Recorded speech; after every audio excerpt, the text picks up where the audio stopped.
Este podcast es traído a ustedes gracias a nuestro patrocinador, Somos Sigi. Clínica Psicológica en Línea. Somos Sigi. Acompañando desde el alma. Sean ustedes bienvenidos, queridos podcast escuchas, a El Aquelarre. Este es un podcast donde queremos acercar a la psicología a la vida cotidiana. Esos lugares comunes donde siempre ha estado, pero a veces no notamos. Desde los padres, la pareja, los amigos. Y los momentos existenciales, como el miedo a la muerte, la soledad, la libertad o el sentido de vida.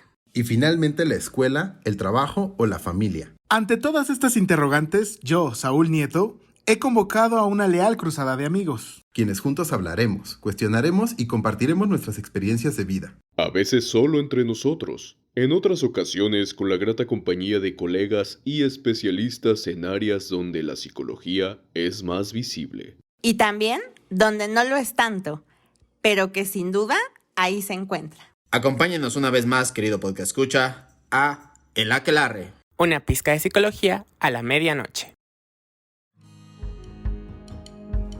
Debes consumirte en tus propias llamas. ¿Cómo pretendes renovarte sin haber sido cenizas antes? Esto es El Aquelarre, con Saúl Nieto e invitados.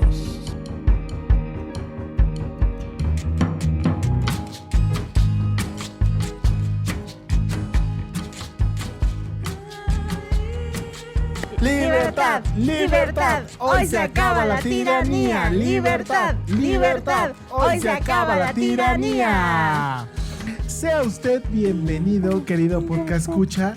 Está usted comenzando este capítulo con este coro. Si usted fue o no ha visto Malcolm el de en medio, hay un capítulo maravilloso donde justo se da una revolución. Así es. Hay una revolución, hay un cambio, hay ahí un golpe de estado a un régimen opresor que pues tenía sus tejes y manejes, ahí tenía lo suyo, pero al final del día, régimen.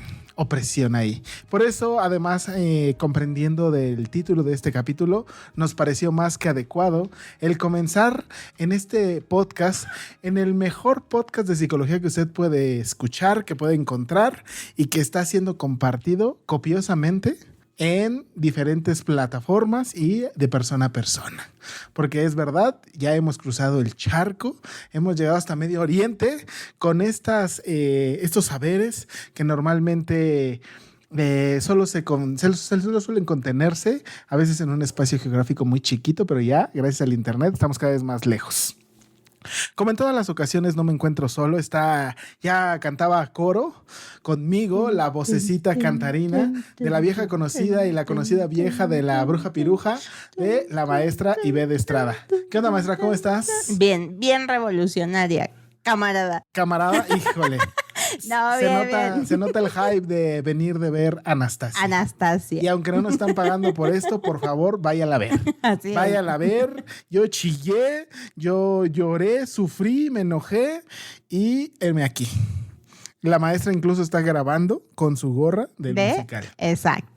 Pero si puede, si existe, o César, ponlo al 2x1, no seas cabrón, por favor. ¿Estás lista para hablar de este capítulo, maestra? Listísima. ¿Como mosquita? Claro. Pues, ¿a ti te mueve este tema? Claro. ¿Sí? ¿Por qué? Sencillo, porque yo creo que es un tema bien importante que todo ser humano debe de hacer. Debe de vivir, debe de pasar. Debe de vivir, que es un proceso necesario. Proceso importante en la vida, de atravesar, y que estamos en una cultura que no ayuda al proceso, sino al contrario. Lo alenta. Lo alenta o lo atrofia. Sí, lo promueve. Exactamente. Pues ahí está, vamos a darle. Capítulo número 105. Lo difícil de desafiar la voluntad paterna. La voluntad de los padres. De los padres. La voluntad de los progenitores. El ideal, las ideas, la ideología, la demagogia de nuestros padres, de papá y mamá. Entonces, yo creo que la primera pregunta con la que habríamos de comenzar, de poner ese primer pie, sería ¿está malo desafiar a nuestros padres? ¿Es malo desafiar a nuestros papás? Pues yo creo que no. que eso es tan necesario. Yo sé que no. Yo sé que no. A ver, ¿por qué? Pues mira, pensando un tanto como en estas cuestiones del desarrollo, Ajá. cuando llegamos más o menos a la preadolescencia, ¿no? Entre los 10 y los 12. Antes de eso yo creo, recordaba este capítulo del no, ¿te acuerdas? Ah, claro. Lo pensaba como lo iba relacionando, porque yo creo que siempre estamos desafiando la autoridad desde que estamos bien pequeñitos, ¿no?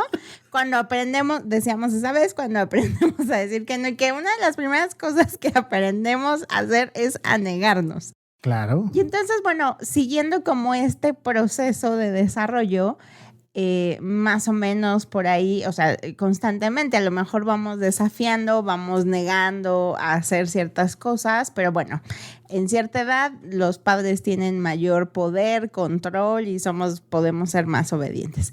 Sin embargo, cuando llegamos más o menos a la preadolescencia, por eso de los 10, ¿no? Que bueno, hay Más autores que dicen que empieza a los 9.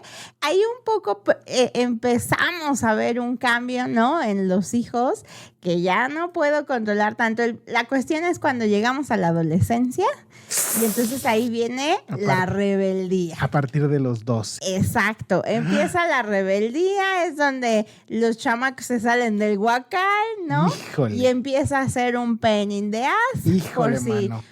usted no entiende, un dolor de huevos o de cabeza, ¿no? De lo que usted quiera, pero duele. ¿Por qué? Duele tener al adolescente Exacto. en casa.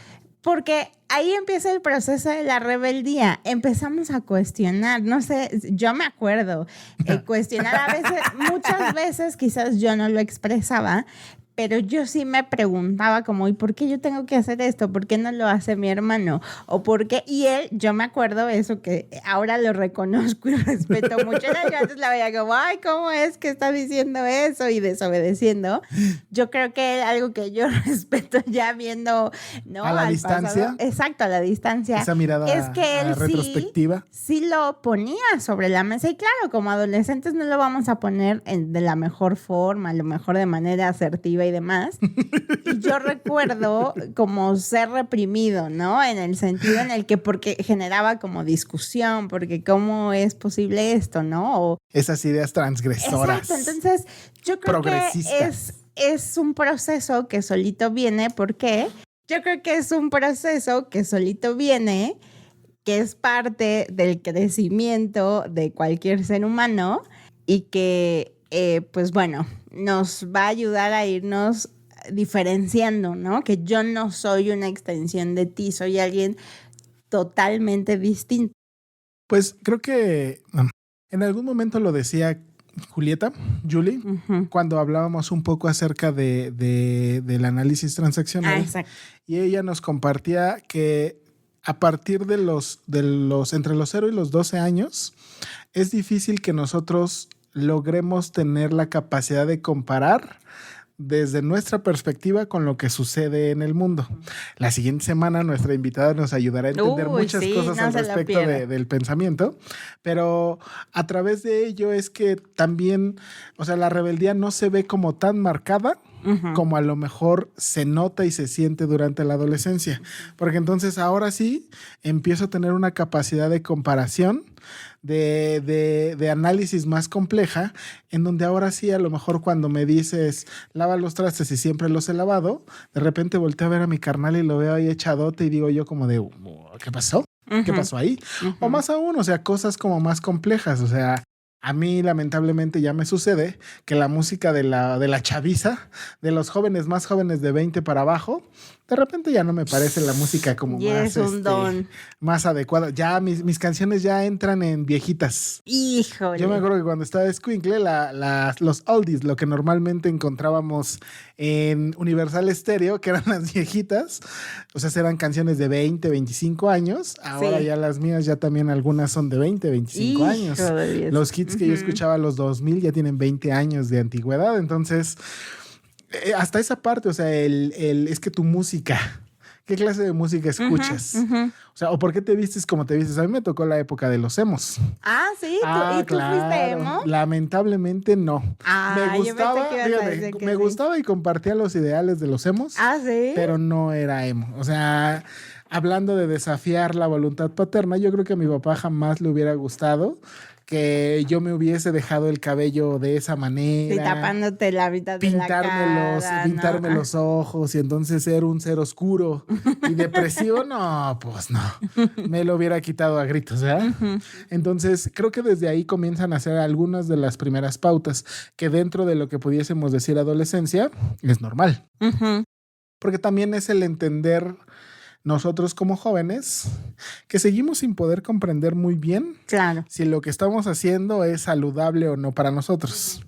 Pero ahí también hay una fina línea que realmente nos separa también y que pega un poco a nuestros padres. Creo yo que es también una cuestión evidentemente de generaciones, en donde también de verdad ellos pueden tener la razón de ¿esto es verdaderamente saludable?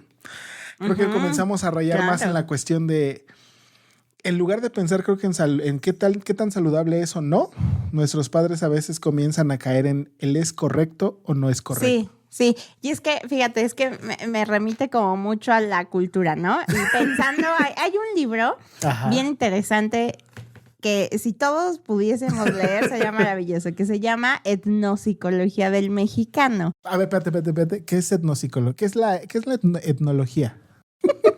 Es que es un término que se escucha así como a pantalla pendejos. Y entonces vamos a deconstruir el término, porque pues sí, la neta. Fíjate, aquí encuentro una definición. Dice: la etnología es el estudio de los seres humanos en su variedad de manifestaciones culturales contemporáneas. Ok, mira, yo encontré el de etnopsicología. Ajá. Dice que es el estudio de la manera de ser y comportarse un pueblo partiendo desde la cultura. Exacto. Ok, entonces, ahora sí ya. Justo, o sea, la etnopsicología del mexicano, justo podríamos traducirlo de cómo es nuestro comportamiento como mexicanos. Nuestra conducta como mexicanos. Exacto. A partir de nuestra cultura. El autor es el doctor Rogelio Díaz Guerrero. Él, un besote hasta el cielo. Exacto, porque ya falleció. Ya partió el condenado. Pero es un libro bien interesante porque él estudió básicamente mucho de la cultura del mexicano y entonces algo que nos define mucho como cultura es el famoso paternalismo. O sea, el paternalismo es esperar que una figura de autoridad dirija nuestra vida, ¿no? Dirija nuestra existencia. Exacto, nuestra existencia. ¿Y cómo es que funciona el paternalismo? Porque hay obediencia, ¿no? Tal cual, sí. Y, o sea, es como verlo como en chiquito, como lo estamos diciendo en una familia. Es papá o mamá o los dos y entonces van a dirigir mi conducta. Okay. Si lo vemos en macro, por ejemplo, pues es el presidente, ¿no? Como el presidente tiene que resolverme. Exacto. No importa quién sea, pero las figuras de autoridad tienen que resolverme. Entonces, figuras de autoridad. Sí, figura de autoridad. Entonces, yo creo que, o sea, lo retomo porque creo que pasa mucho en las familias, ¿no? Como bien dices, viene de lo que es correcto e incorrecto, considerándolo también desde el punto de vista de los papás, ¿no? ¡Claro! Y que entonces creo que al final, desde la crianza, pues ahorra mucho si tengo un hijo obediente. Porque no tengo que estar lidiando, ¿no? Con sus desmadres. Pero entonces, ¿qué pasa? Viene, como hemos hablado, este proceso de adolescencia donde empieza la rebeldía, que es un proceso normal. Y generalmente ese proceso es censurado, ¿no? Claro. Es de no, muy mal, te juntas con otras personas, o el culpable es el novio o la novia, o los amigos, claro. ¿no? Esos amigos, sí, exacto. Claro. Y entonces, ¿qué pasa? Y además los argumentos, a mí es que porque no es correcto, pero ni siquiera te dan como un argumento válido y entendible para mí como adolescente. Exacto. O sea, porque me queda claro que si ellos lo piensan, desde su lógica, desde su rúbrica, por supuesto que tiene todo el pinche sentido del mundo. Exacto. Pero necesito compartírtelo a ti, adolescente testarudo y terco, que esto que estoy haciendo para ti y por ti tiene un orden. Claro.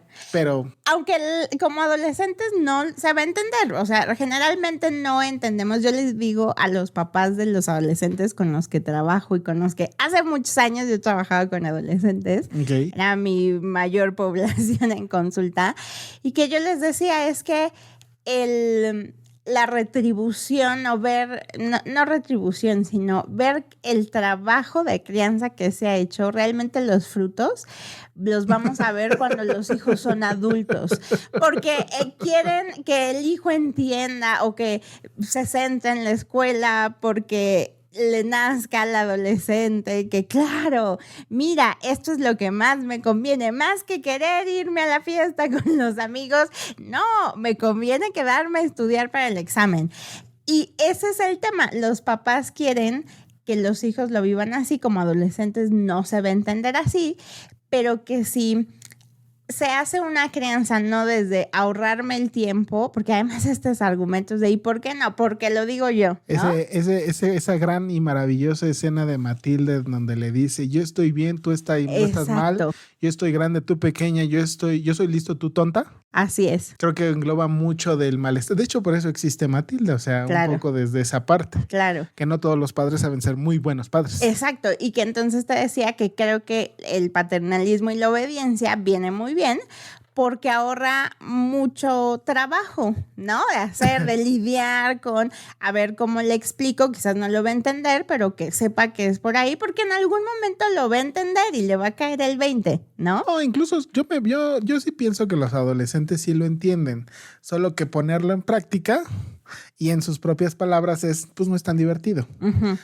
Porque además también, o sea, si a veces como adulto debo de tener autocontrol para no comprarme eso que sé que no está bien, y lucho conmigo mismo y mi propio malestar al respecto de si lo hago o no lo hago. Ahora pienso en el adolescente que genuinamente sigue en el desarrollo de sus propias autorregulaciones en todos los sentidos. Claro.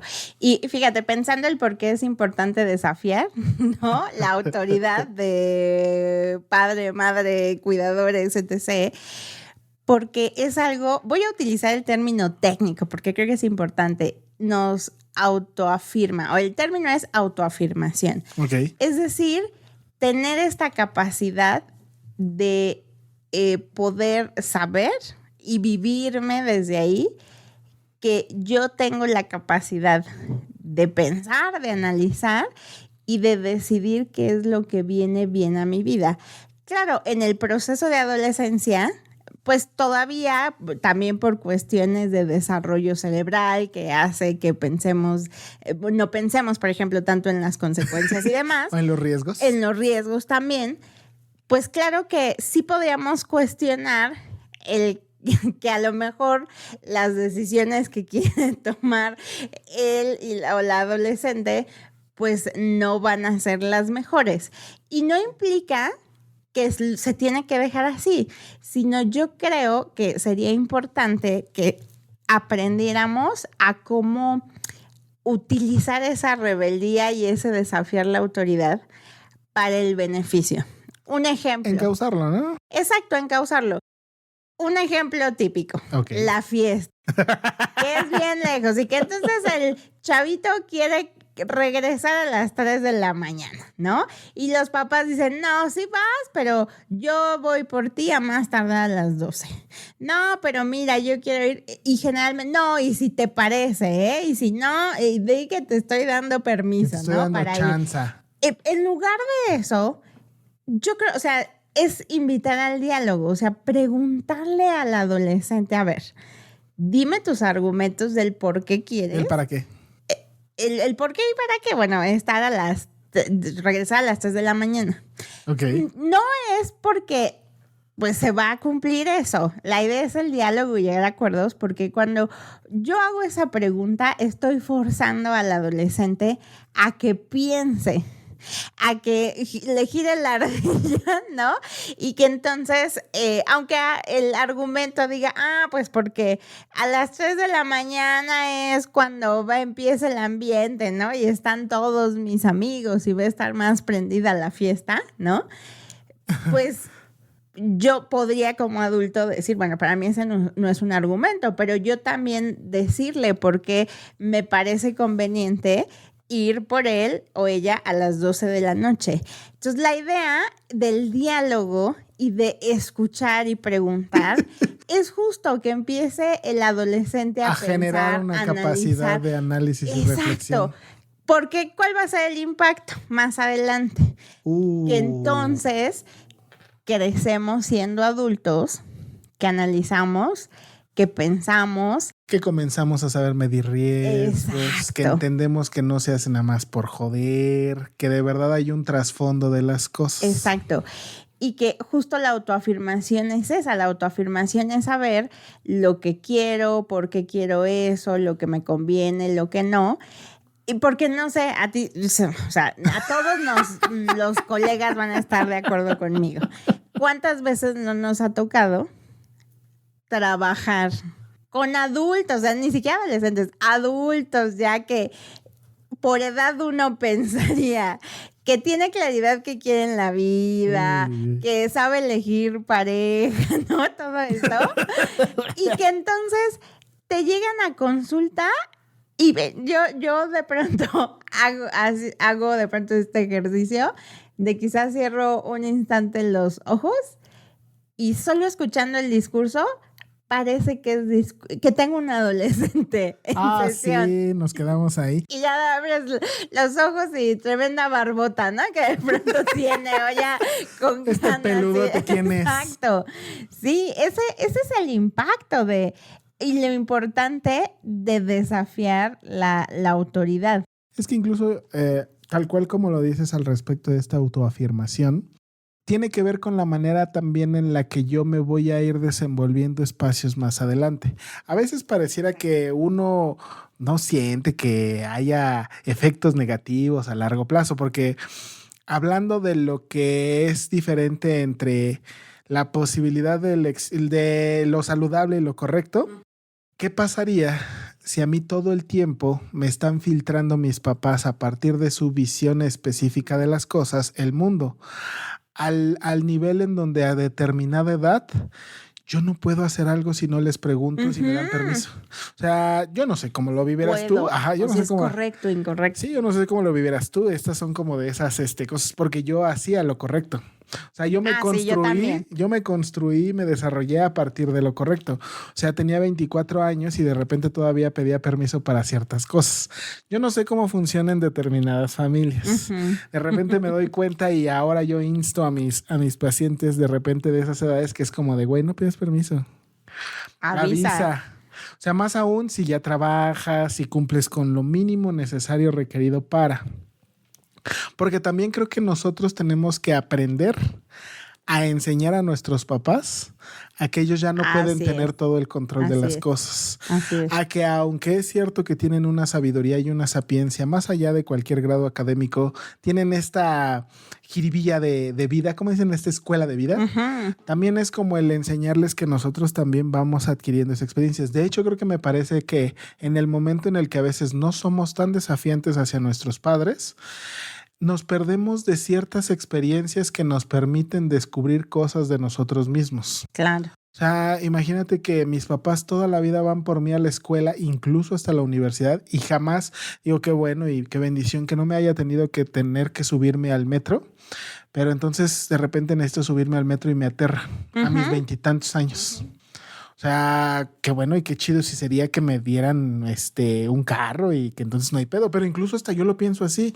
¿Qué tal si siempre me han llevado y ahora cuando me dicen, no, pues toma el carro y vete, me aterro? ¿Cómo le hago? Claro. Ay, no me quiero subir al periférico porque no sé cómo manejar en periférico. Pero güey, ¿tienes carro? No, pero pues mejor no. O me tardo mucho, pero pues si puedes tomar la supervía, ¿qué pedo? No, porque no sé cómo manejar ahí. Porque mi papá o mi mamá me decían, no, es que no estás listo para ello. Pero jamás me dicen cuándo estoy listo. Es que fíjate, es bien curioso. O sea, ¿dónde? Sí. ¿Dónde me dicen que estoy listo, chingada madre? Justo es bien curioso porque yo me acuerdo, los papás dicen mucho, como es que yo quiero, o sea, como que voy a soltar más a los hijos cuando yo vea que están listos y preparados. Ajá. Pero paradójicamente, para estar listo y preparado, necesito que me vayan soltando, ¿no? Ciertas Para cosas. que yo vaya aprendiendo y entonces decir, perfecto, ya está listo. Y ahora sí, suelto todo, ¿no? Date.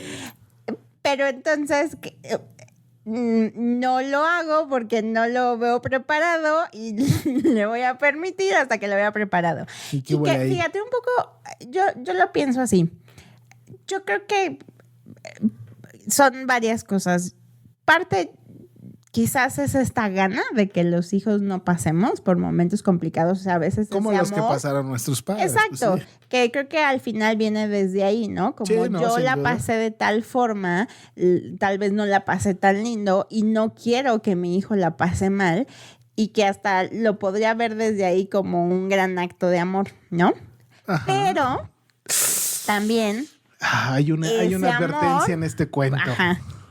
puede terminar siendo muy violento porque justamente a lo que lleve es incapacitar a que porque a veces tenemos esta idea mágica, ¿no? De que conforme ya un día cuando crezca va a saber decidir porque pues ya creció. Se maduró, ¿no? Exacto, y que no es algo que por arte de magia se dé, sino es algo desde el día 1 que nace, se va construyendo y que yo como cuidador o como tutor es mi responsabilidad, es parte del paquete también darle todas esas herramientas para que entonces cuando veo que va tomando decisiones, y ojo, yo lo pienso así, yo creo que no, el adulto no es como tal aquel, déjame lo pongo así, como que toma correctas decisiones. A veces las decisiones podrían no coincidir necesariamente. Ajá. con lo que se piensa en general. Pero en el momento en que tú la tomas y sabes por qué y para qué y estás convencido, yo ahí digo, ese es un adulto.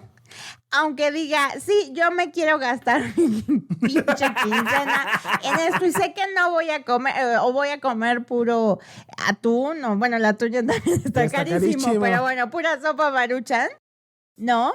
Si se hace cargo de eso al decir, sí, sé que fue una mala decisión, tal, estoy dispuesto a comer sopa Maruchan el resto de la quincena, para mí, digo, ese es un adulto bien construido. Aquel que sabe hacerse responsable. Ay, es que entonces, ¿cómo me gasté? Porque implica que no tiene autocontrol, que no tuvo muchos elementos. Pero fíjate, y ese solo, pienso yo que solo es el principio, porque hay cosas que también hacen que cueste muchísimo más trabajo el trascender el poder desafiar las cosas. Justo, ¿tú qué crees que lleve a que cueste trabajo? A que es que yo me imagino, no, yo sé que pueden ser el hecho de que no tengo una claridad de cuál es ese camino que yo me puedo formar.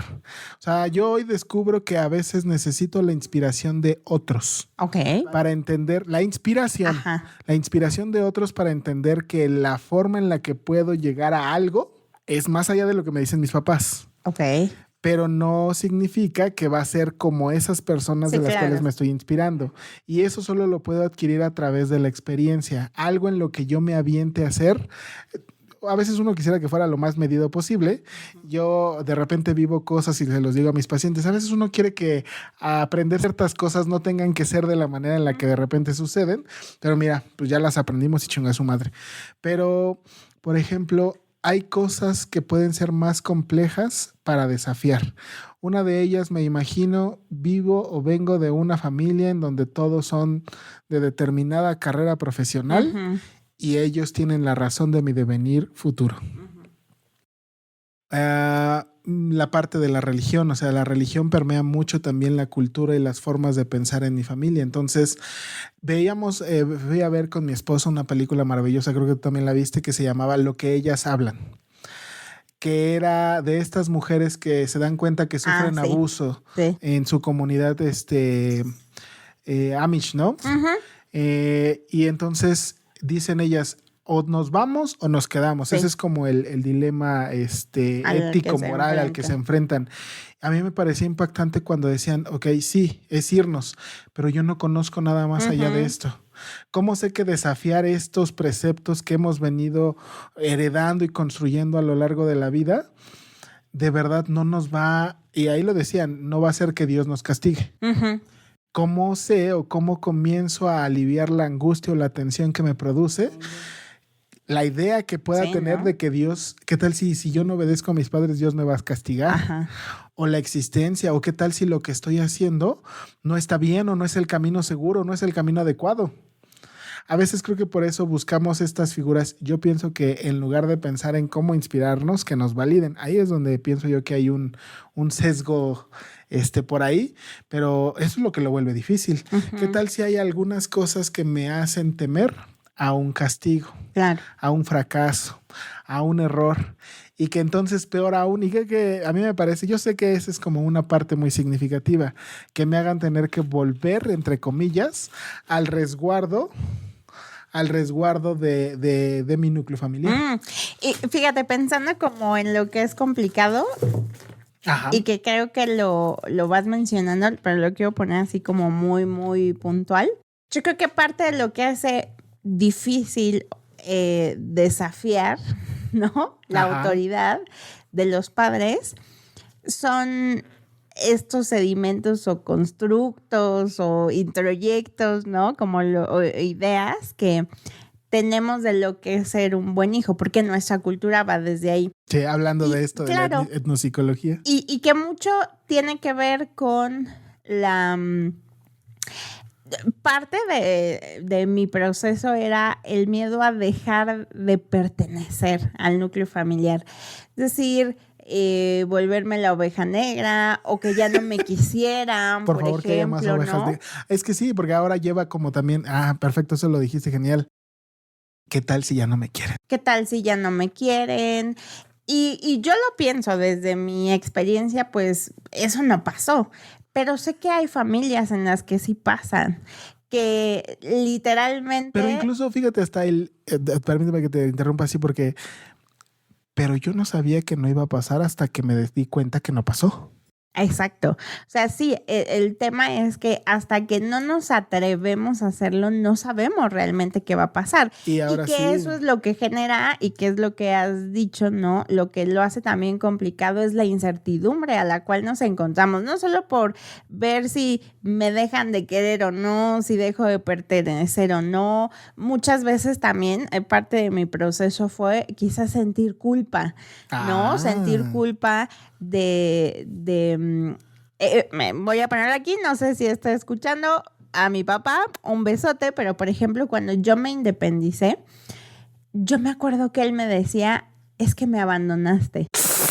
Y era como bien fuerte para mí. Yo sí me cuestionaba de decir, ay, en la madre, a lo mejor sí estoy haciendo mal. Y me acuerdo que en ese entonces le preguntaba, ¿no? A una secretaria de un lugar donde yo trabajaba. Ella ya estaba cerca de los 60 años, tenía un hijo, ¿no? Que todavía, bueno, vivía con ella y demás. Y me acuerdo que yo le preguntaba, le decía, Neta, oye, lo estoy abandonando. o sea, ¿estoy haciendo mal? Era como que yo Por quisiera favor. que alguien me dijera sí, no, porque me hacía dudar de mí misma. O sea, y según desde mi experiencia, no era algo negativo. Es más, era algo necesario. Yo ya sentí esta gana Vámonos. de demostrarme, Pum, pum, pum, pum. sí, de poder demostrarme que aunque fuera algo pequeño, tal, ¿no? Yo podía empezar a brindarme esa vida y esas cosas, sostenerme a mí misma. Y entonces cuando yo escuchaba este comentario era, ay, en la madre, ¿no? O sea, sí me hacía sentir culpa y me acuerdo, y en terapia lo llevaba, pero yo preguntaba a más gente, más o menos de la edad de mis papás. Yo me acuerdo, ay, Dios mío, hasta me... Ay, Dios mío. Ella misma me decía, no, hija, yo creo que no. Y también le agradezco porque me hacía ver por otro lado que para él podía estar siendo muy difícil, porque ella me decía, es que hija, hay escuela para padres para cuando los hijos son chiquitos, pero sí necesitaríamos los papás escuela para padres Cuando los hijos crecen. de hijos adultos, porque no dejamos de ser papás y creo que es importante cambiar ahora cómo ser papá o mamá de hijos adultos.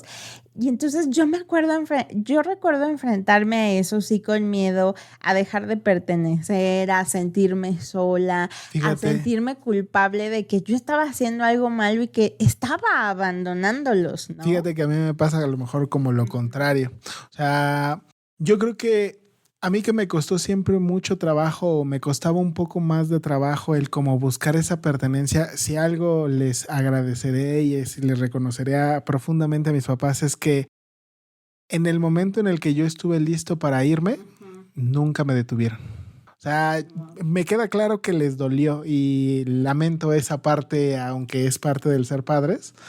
Pero jamás hubo un no te vayas, no hubo un estás seguro, piénsalo bien.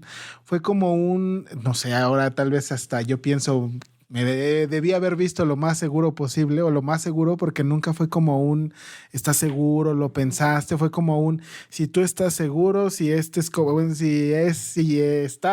tu decisión. Si así lo quieres, adelante, nosotros te apoyamos. Yo creo que mi mamá fue la que generó un poco más de resistencia. Ahí yo creo que conecté muy bien con mi papá y ambos nos miramos y supimos que estábamos muy, muy seguros de ello. Mi mamá era la que yo creo que sí, como que como que sí, como que no, como que más o menos. Y a la hora de la hora, el día que ya me fui con mis cajas de huevos San Juan. Sí, estaba, pero que se chille. O sea, creo que mi mamá no lo vio hasta que ya estaba yo. Sí, hasta que ya tal cual de ya, ahí, sí, es real. Sí, o sea, pero realmente, sí. Y que a veces también lo pienso. Creo que hasta el hecho de a veces haberme acompañado como me acompañaron, creo que para mí fue como una liga que se jala, y de repente me di cuenta que me podía subir en ella. Ok. Y que eso fue como el soltarme para aventarme al mundo. A pesar de que mucho tiempo siempre fui como el de pedir permiso, el de avisar todo el tiempo, el de como de ser demasiado buen hijo, dándoles mucho gusto. Incluso ya lo he platicado en otros momentos, no necesito ahondar más en ello. A mí me parecía que lo que ellos me decían del yo ser ingeniero, ser químico, era como el camino al éxito y yo me lo tragué durante 6 años. O sea, mi prepa es como un monumento en algún momento yo me compré mucho esa parte en donde el desafiarlos y decir yo no quiero hacer esto, no era nada para eso. Claro. O sea, ese es un monumento a mi necedad en realidad, de no escucharme a mí, de no autoconfirmarme. Sí. O sea, de no de verdad escucharme y darme cuenta, güey, ¿qué estamos haciendo aquí? Sí. O sea, porque pude haber vuelto a hacer el examen, me pude haber ido yo creo que tal vez a un CCH, una prepa, después de 6 años, no hubiera habido tanto problema, pero no, para mí era como esto. Y ese creo que eso es un parteaguas, ese momento en el que yo decido ser lo que hoy soy, fue como el mayor desafío. Y creo que ese fue el camino. Y fíjate, yo me identifico y también lo he contado, ¿no? Yo era esta hija obediente y sí, o sea, sí lo cuestionaba, pero nunca lo ponía, o sea, era como interno mi proceso, pero nunca desde el rebelarme. Cuando ya yo empecé a tener, me acuerdo muchísimo, yo empecé a tener gastritis desde los 13 años, desde que estaba en secundaria. ¿No? Y luego en la prepa gastritis y colitis. Y ya cuando entré a la universidad, sí me acuerdo haber ido al gastroenterólogo, siempre iba yo acompañada, mi mamá me acompañaba, pero en algún momento iba yo sola. Y me acuerdo que evidentemente me decían, eres como bien aprensiva, tal, no sé qué. Pero me acuerdo que ese gastroenterólogo me decía, es que implica, me gustó ese gastroenterólogo porque sí mencionaba con mucho de las emociones y que entonces él me decía es que tienes que aprender a rebelarte, ¿no? Porque si no, esto va a acabar con tu salud tal cual.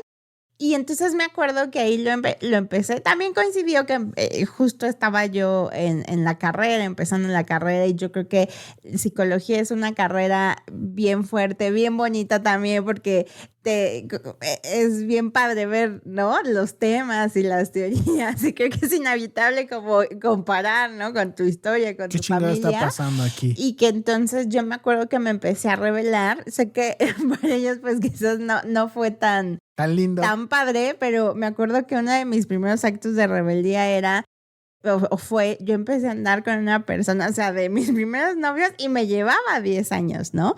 Y entiendo, o sea, ahora también a la distancia yo comprendo que pues para mis papás no fue sencillo Mi hija de 20 de no como de 30. revelarme, o sea, como además eso, pero además el de yo ser bien obediente y de pronto revelarme, y claro que decían, no era yo, era desde que tiene, ¿no? Y esta pareja le ha de estar diciendo como cosas, Pero, y no. Fíjate que ahorita sí, tal cual como lo pones, esto es solo el principio. ¿Qué pasa cuando esto se empieza a hacer cada vez más complejo? ¿Qué tal si yo estoy casado con mi mamá o con mi papá y no me puedo revelar de eso? No me puedo quitar esa responsabilidad y no puedo hacer una vida con mi pareja. Y que fíjate, yo pensaría, no estaría mal si lo decido. O sea, creo que aquí es bien importante tomar en cuenta eso, que lo importante justo es el proceso tal cual de cuestionar. Y por eso, o sea, el cuestionar, yo me refiero justo a este desafiar o esta rebeldía. El proceso creo que es lo importante, es de lo más importante, porque yo puedo cuestionarme cosas. Y es más, yo te puedo decir que hay algunas cosas que yo sigo, que aprendí de mis papás, pero esa es la diferencia, el ya no seguir, debe ser así, y entonces, porque así me lo enseñaron, pero a mí también, ¡ay, cómo me siento un hachazo en la cabeza! Cuando yo cuando escuchaba a mi mamá o a personas adultas, no pacientes, es que pues así me lo enseñaron, y así, o sea, sí, yo lo entiendo, pero justo el proceso de preguntarme, a ver, ¿qué demonios es esto que me enseñaron? ¿Desde dónde viene? ¿Será que eso va ahora con mi estilo de vida, con la vida que yo quiero construir? Es más, hasta con la época en la que estoy, porque yo creo que la crianza siempre va a fallar en muchos aspectos, porque la época en la que los papás les enseñaron eso y en la época en la que nacemos y estamos chiquitos es bien distinta a la época a la que crecemos y nos toca enfrentarnos. Por principio, pero ahí sí sería como llévelo con su terapeuta de confianza, claro, porque a veces no tenemos la capacidad de cuestionarlo o de establecer la pregunta para la reflexión. Claro. O sea, sí. Tengo una paciente, si ella está escuchando esto, sabrá quién es, que realmente lo que a veces yo le preguntaba es como es que nunca me lo había puesto a pensar. O sea, tengo casi 50 años y nunca me lo había cuestionado hasta que me lo planteas. Sí. O sea, me volteas este omelette del otro lado, hasta que volteamos ese huevito, es como de, ay, güey, ¿y esto en dónde? Sí, fíjate, también recordé una compañera, ¿no? Ella es una mujer ya de la tercera edad y ella platicaba, ¿no? Dice, es que en mi época no se hablaban de temas y yo sé que fui retomando retacitos, ¿no? Y como ir cosiendo esos retazos, pero que yo la admiro mucho porque a la edad que tiene, que muchas personas dicen, no, pues ya no, o sea, ella dice, creo que es momento de cuestionar y de ver qué retazos están, ¿no? Ahí y demás. Sí, ¿no? Particularmente le reconozco mucho a mis pacientes que ya... O sea, imagínate o sea, está bien, ¿no? O sea, yo empecé a ir a terapia desde muy joven y realmente pues me ha costado trabajo, pero siento que es muchísimo más sencillo mover y jalar esa palanca a mis 20s que a mis 40s, a mis 50s. Claro. A veces hasta mis 60s. Sé que hay algo que se tiene dentro de la persona porque se lo cuestiona, se lo piensa y dice, esto me hace una comezón que tal vez no es correcto, y eso es algo muy reconocible. Pero sin duda alguna, pues sí, no es lo mismo cambiar de tono ahora que ya me sé esta canción de memoria y empezar una nueva a veces no es tan complicado. Claro, o simplemente siento esa que me da comezón y quizás yo puedo elegir, sé que me da comezón y ni quiero voltear a ver esa comezón. Fíjate, el simple hecho de vivirlo y hacerlo así para mí implicaría, no, esta persona ya es una adulta clara y que decide que quiere ver o no esa comezón o rascarse lo que tenga que hacer con ella. Pues ahí está. Ahí está, ya lo tiene, creo, podcast escucha. Este es como la primera caricia del alma. Ante esta parte habríamos que hacer como muchísimas más especificaciones. Si usted quisiera, tiene la duda, conoce y demás, algo que quisiera saber, ya podríamos entrarle tal vez un capítulo acerca de la etnopsicología del mexicano, sería interesante. Pero por principio pregúntese, ¿usted se lo ha cuestionado? ¿Se pregunta? ¿Se ha dado la oportunidad de desafiar? ¿Siente culpa cuando desafía? ¿Tiene miedo a que no lo quieran? Todas y estas preguntas, déselas a su terapeuta de confianza, porque muy probablemente usted piensa más en hacer lo correcto que lo que usted quiere. Exacto. Maestra, échate las redes. Redes. Estamos en YouTube, Facebook e Instagram como el Aquelarre Podcast. Perfecto. Ay, ¿Y viste? No hice pausa. Dele me gusta, compartir, guardar publicación, darle like, activar la campanita, suscribirse. Recuerde que entre más comparta, más nos hará llegar a otras personas y esto se irá haciendo muchísimo más grande. Recuerde también suscribirse desde donde sea que nos escuche en su plataforma de podcast favorita. Estamos ahí creciendo, personas también de otros lugares y de otros espacios en donde nos escuchan. Mándenos su preguntita o ahí su comentario, porque sería interesante también el poder descubrir si esto solo se da en la parte latina o si incluso se da solo así o se da así en la parte de la Ciudad de México o donde se dará en otros lados. Un besote y un abrazote a los hoy ausentes, la demás parte del escuadrón siniestro del Aquelarre Podcast, el señor tenebroso Dinamita Café Alejandro Varela, el señor oscuro Óscar Olek, el maestro Jedi Jordi Blanquet y el maestro mágico diseñador Paquito Ibarra, que hoy están en nuestros corazones y donde a todos nosotros nos ha costado mucho trabajo desafiar esa voluntad paterna, ¿verdad?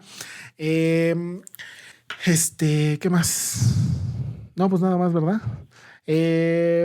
Pues ha sido un placer hablar acerca de este tema. Maestra, por favor, mata este capítulo con la frase de cierre.